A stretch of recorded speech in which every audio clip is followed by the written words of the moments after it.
It's time to add a little bit of hinging, some deeper hinging into this practice here. You're going to keep practicing decompression. That's going to be a part of every exercise you do in foundation training. But I have to teach you how to elongate and tension and tone the posterior chain. So we're going to practice that just a little bit now. Let's start with some wide founders. Really practicing that hip hinge, pulling back and counterbalancing with the arms moving forward.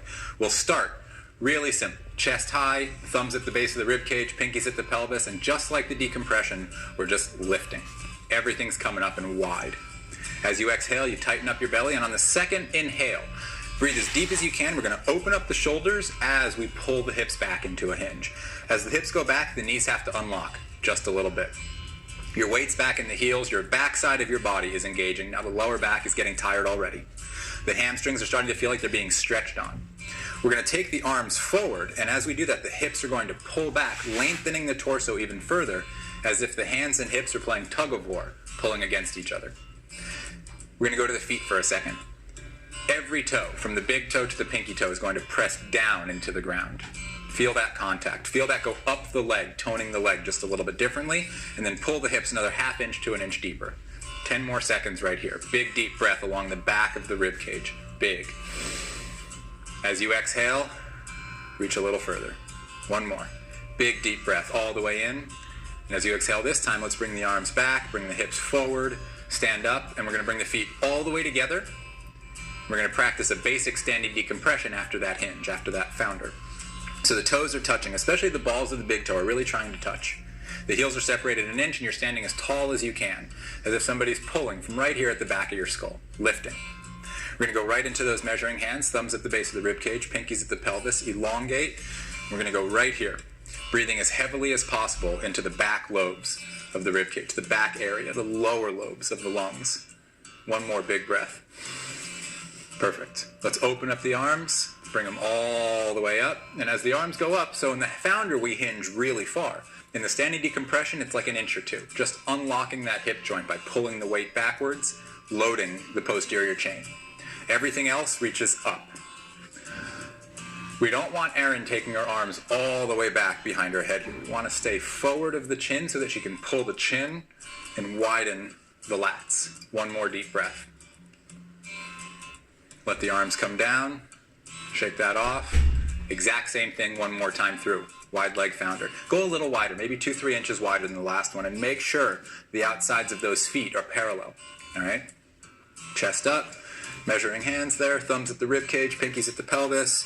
Plant the feet into the ground right from the get-go here. Just dig them into the ground, and then we're going to pull the hips back. Good. Perfect. Perfect. Make sure those hips are actively pulling behind your heels. You're not just bending at the hip joint, taking your weight forward.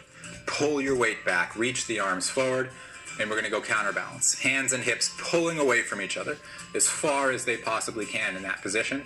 And you're just going to suffer for about 10 more seconds here. Try to calm down your breathing. Lift the arms, make your body work as hard as it can, but calm down your breathing. Good. One more full breath all the way in. Inflate the back of the lungs. Pull the chin back. As you exhale, bring the arms back. Hips come forward. Perfect. Shake that off. One more standing decompression. Toes touching, heels separated. Stand tall as you possibly can. Make sure that chin pulls back. Notice those muscles at the front of Erin's neck here. You want those to be engaging, lifting the sternum up. Good. Start to pull the hips back just a little bit. We'll open up the arms, and we're going to take the arms forward and up as high as they can go, but not pressing back behind your neck. Make sure the back of your neck stays long here. Good. Tighten up the abdomen. Breathe big, big, big, lifting the rib cage, broadening the back of the torso. And then every time you exhale, that abdomen just tightens. All right? You're pulling the two ends of the spine away from each other, the head and the tailbone. And as that happens, the center has to really tighten in on itself. One more breath. And then rest. Shake it off. And this for you too. Rest. Shake it off. Let your body completely relax for about 5-10 seconds here. Cool? Okay. So let's get into a woodpecker position. Right leg forward, left leg back. Make sure that the feet are facing the same direction. They don't have to be in the same line like you're on a balance board, but they do have to be facing the same direction so that the hip joints are square and facing forward. All right? Subtle bend in the front knee. Perfect. Now to start this, we have our weight even, but we're going to take our weight all the way forward into that front heel as we hinge the hip on that front leg. That's what makes the woodpecker exercise strong. Loading the posterior chain on that front leg. Front knee is bent, but it's not traveling forward, and the arms are going to open straight up in front of you. Perfect. We're trying to keep your spine long here. From the tailbone to the top of the head is as long as it can be, and we're going to go 3 forceful deep breaths, just like basic decompression breathing. Widening the rib cage, tightening the abdomen on the exhale. Good. One more. Tighten the abdomen, reach the arms just a little higher, and really leverage that lower back for just a moment. All of the weight is forward on that right heel, on the front leg, and when she brings those arms up, it makes the lower back burn harder by a lot on that right side. Make sure you can feel that. Let the arms come down, and let's go ahead and lift the arms straight up with the chest coming straight up. So no longer a woodpecker. We're going to come out of that hinge, and we're going to go straight into a lunge decompression, reaching up as high as we can. Chin pulls back. Perfect. Now, we're not all the way forward on that front leg anymore, so we're looking for that 50-50 front to back leg weight ratio. 50% on the front, 50% on the back. And then we're lifting our torso as high as we can, and it feels like our legs are squeezing at each other because we're lifting so high. 5 more seconds in this position. Big, deep breath. Nice. Very nice. Let the arms come down. Shake that off. Left leg forward, right leg back. We're going to start again with that woodpecker position. So again, the legs are lined up facing forward with the hips square. They don't have to be on a balance beam though. They can be wider. That's fine. They just have to be squared. Good. The weight shifts forward into that front leg. The spine is tight and long, and then those arms are going to reach forward. As the arms reach forward, we get a lot of tone and tension and contraction on that posterior chain, especially the lower back on the front leg. Take your weight forward just a little bit more. Lift the arms a little higher, and let's really concentrate that force. And we'll go 2 more deep breaths here. And we're looking for a lot of heavy tone, heavy contraction on the left side of the body here. Okay? Good. 1 more breath. Let the arms open. Bring the chest back up over the hips. We're going into a lunge decompression now. We're going to take the arms straight up. Reach as high as you can. And again, the elbows don't go back behind the ears or back behind the head. Don't get into that weird position. Reach up as high as you can. Show them that again for just a second. When those elbows come back, that's no longer shoulder range of motion. That comes from here. All right, so keep the front of the body tight. Reach the arms up and pull the chin back. And use this to stabilize and widen the torso. 1 more breath. Good. Let the arms come down. Shake that off for a moment. Let your legs relax, and we're going to get into woodpecker hinges now. So we're going to go back to the right foot forward.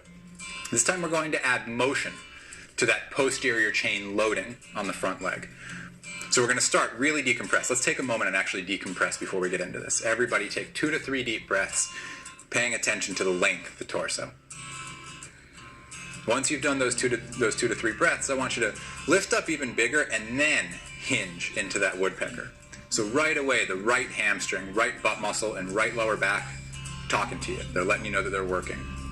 We can go to 2 options here. We can take the arms back like this, like a chicken wing, or we can reach the arms forward. What I would suggest here is this one, the chicken wing. Let's open up the chest as big as we can and really open up the palms as we create simple hip motion at that front leg. All of the movement comes across this hip axle. There's no other movement in the body. As the hip pulls back, the chest goes forward. Keep repeating this. We'll say 6, 8, 10 repetitions over and over and over. One of the most important movement patterns you can practice in the human body is 1 leg at a time, being able to support the torso. Perfect. Come on up. Shake that off. And let's go ahead and switch legs. Left leg forward, right leg back. Big stance. Decompress big before you get into that woodpecker hinge, okay? So the rib cage lifts away. As you hinge, as that hip pulls back, the rib cage is still actively pulling away from the pelvis. Big deep breath into the back of the ribs. Go into that nice little chicken wing looking stance. And we'll hinge from the left hip joint. Loading and then contracting. So stretching and contracting the left posterior chain. Finding that integrated motion that lifts the torso as a result of the contraction that happens on the back side of the body. That's what you're trying to find on every single one of these. Let's go 2 more. 1 more. Once you come up, big decompression, shake it off and relax. Good. Very, very nice. Okay. So we're going to get into wide stance again. We did the hinges on the one leg. Did the hinges on the other leg. Now we're going to do both legs in that founder position. We're just going to practice the most basic human position there is, which is a basic double-sided hip hinge. All right? The hips pull back as the arms reach forward, and we're going to go for 10 counterbalances here. Hips pulling back, arms reaching forward. 10 times here of practicing that simple counterbalance of the hips and butt muscles moving back, pulling behind you as the arms have to reach up and forward to counterbalance the weight. It's keeping your center of gravity at the center of you. All right, let's go 3 more.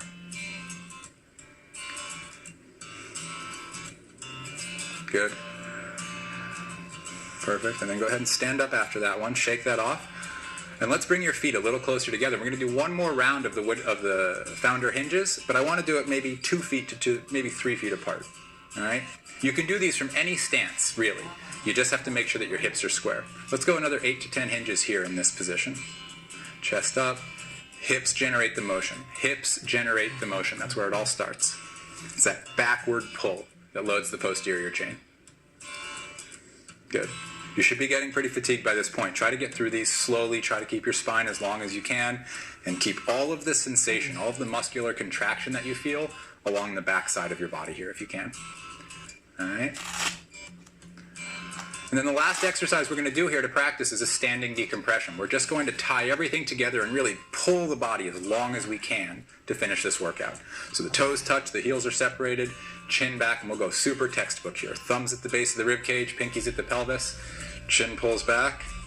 Pay super close attention, even to these details, even to the small stuff. It's not that small.